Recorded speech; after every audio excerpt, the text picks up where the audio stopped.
komunikasi dan perilaku, ADHD, pemusatan perhatian dan hiperaktif, serta speech delay atau hambatan bicara. Next. Apa itu anak tunagrahita? Boleh berbagi pendapat Bapak Ibu? Boleh angkat tangan siapa yang tahu tadi? Apa itu anak tunagrahita?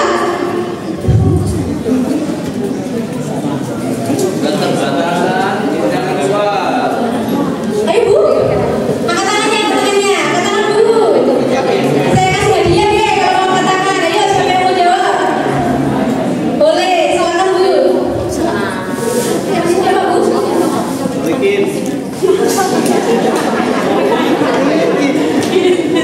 Perkenalkan, nama saya Novia Indah Windianiru, biasa dipanggil Bu Nova, dari SDN 2 Belanda. Apa itu tunagrahita? Tunagrahita yaitu gangguan perkembangan.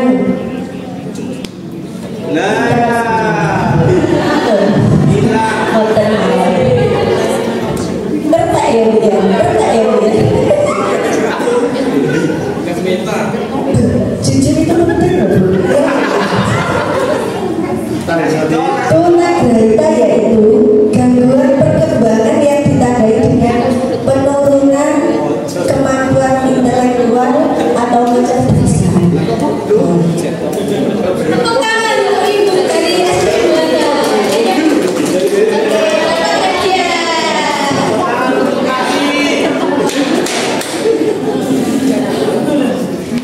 Jadi tunagrahita adalah anak-anak dengan hambatan intelektual. Anak tunagrahita ini memiliki kelainan fungsi intelektual di bawah rata-rata, yaitu IQ-nya di bawah rata-rata Bapak Ibu. Selain tunagrahita juga memiliki ketidakmampuan dalam beradaptasi dengan norma dan tuntutan yang berlaku di masyarakat.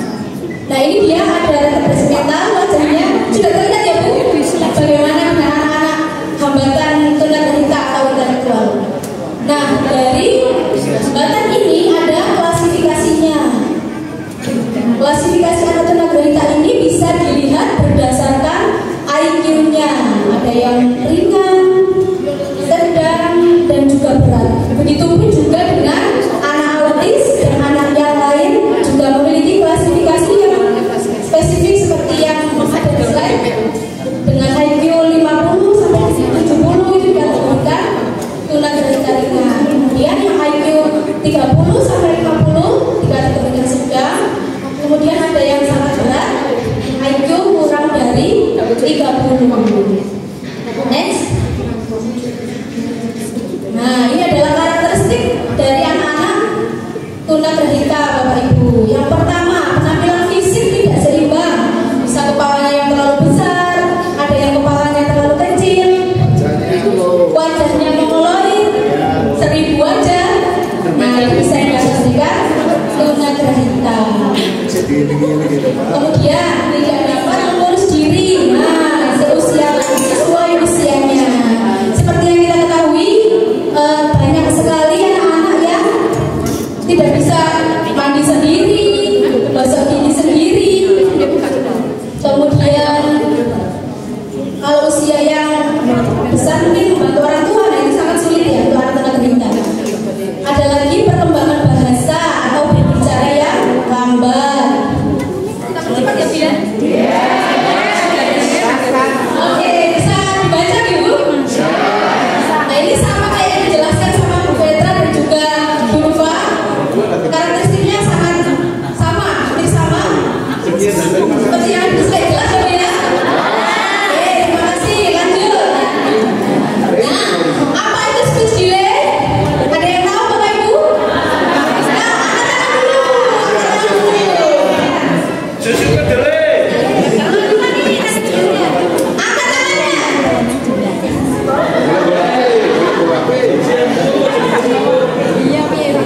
Lagi ya? Lagi. 1, 2, 3.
sekarang karakter dari anak autis. Yang pertama, theory of mind, yaitu kesulitan memahami apa yang orang lain pikirkan.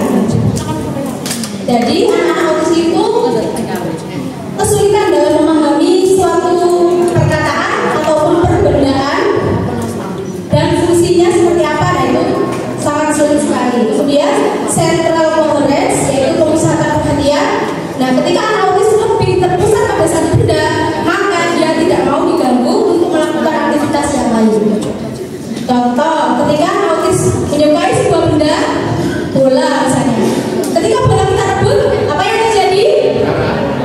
Betul, tantrum. Nah, yang terjadi ketika kita rebut adalah tantrum. Nah, itulah yang dikategorikan sebagai anak autis, yaitu central coherence, pemusatan perhatian.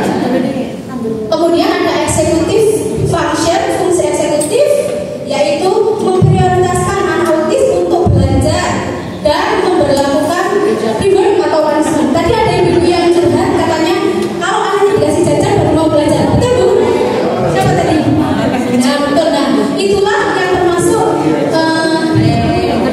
executive function, yaitu pemberian reward dan punishment. Nah, itu juga perlu kita berikan kepada anak autis. Ketika anak mau melakukan kegiatan yang ibu suruh, kita berikan reward berupa sesuatu yang dia sukai, misalnya bermain bola atau apa. Itu penting sekali Bu. Memang kita butuh executive function, yaitu pemberian reward dan punishment. Kemudian sensory processing, yaitu processing sensori.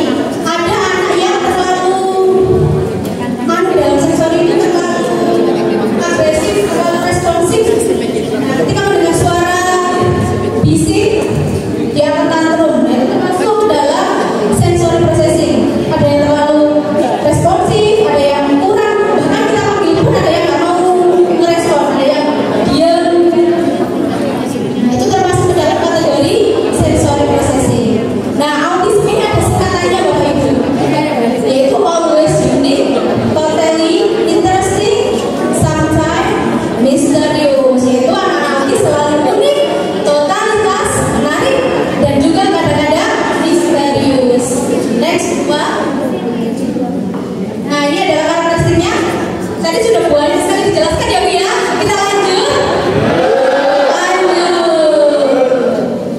Sedikit saya bacakan ya. Adanya interaksi sosial yang kurang bagus, kurangnya mata-mata, belum bisa berekspresi, belum bisa mengungkapkan perasaan, belum bisa mengontrol emosi. Nah, tantrum itu termasuk ya karakteristiknya anak autis. Ada gerakan berulang, betul sekali. Gerakan yang berulang dan bahasa yang aneh, seperti pukul-pukul kepalanya, termasuk ke dalam bahasa yang aneh dan diulang-ulang. Kemudian terpaku pada kegiatan ritualistik atau rutinitas, betul sekali. Karena anak itu sulit sekali ya Bapak Ibu, ada perubahan kejadian, perubahan aktivitas lingkungan. Nah, itu membuat anak jadi tantrum, jadi apa namanya kurang respon gitu ya, tidak menerima kejadian itu karena mereka terpaku pada rutinitas. Jadi jadwalnya itu terstruktur. Jadi setelah ini ngapain, itu sudah terstruktur. Nah, itulah gunanya kita sebagai guru-guru IPK untuk memberikan fasilitas kepada anak-anak didik kita untuk memberikan jadwal kegiatan tertentu, tertarik pada benda tertentu dan menghindari benda lainnya. Ada gerakan khas yang diulang-ulang. Oke, lanjut.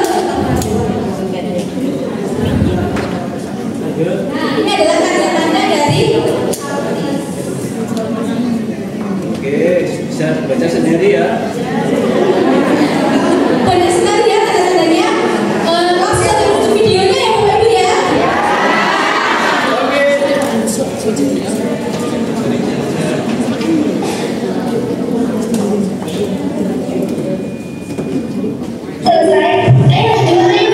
Video anak autis di kelas.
Pegang rambut.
Nah, itu tadi salah satu video anak kami di kelas. Banyak sekali ya. Ciri-cirinya apa saja? Berulang-ulang. Ya, ngomongnya belum jelas. Interupsi? Berulang-ulang. Interupsi juga nggak bisa.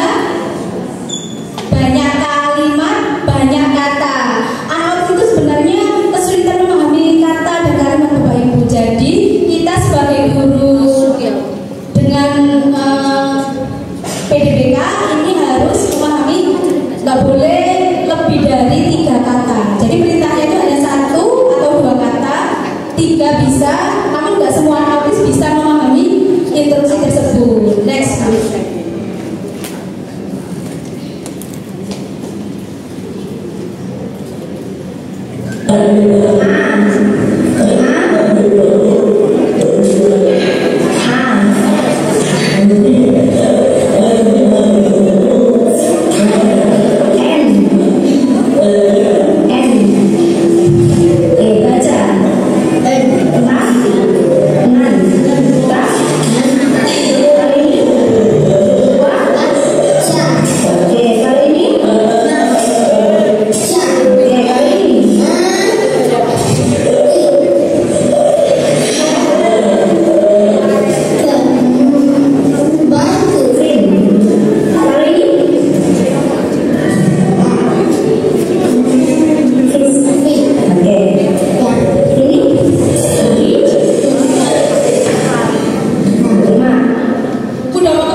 kita terapikan, kita berikan terapi-terapi bicara, kemudian oral, bicara itu juga berfungsi sekali meningkatkan kemampuannya ketika dewasa. Lambat laun akan berkurang kemampuan psikisnya, kemudian perkembangannya sangat signifikan. Ada juga penelitian yang dulunya dari SMP itu hanya berbicara satu. Nah itu sedikit banyak mulai mengeluarkan suara, mau berbicara dengan terapi ini, alat yang kita gunakan tadi. Nah itu meningkatkan kemampuannya dan sekarang pindah ke SDO bisa. Jadi di SLB ini ketika anak sudah mengalami hambatan yang sangat signifikan, bisa kembali lagi ke SDO Bapak Ibu. Ada pertanyaan lagi?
Untuk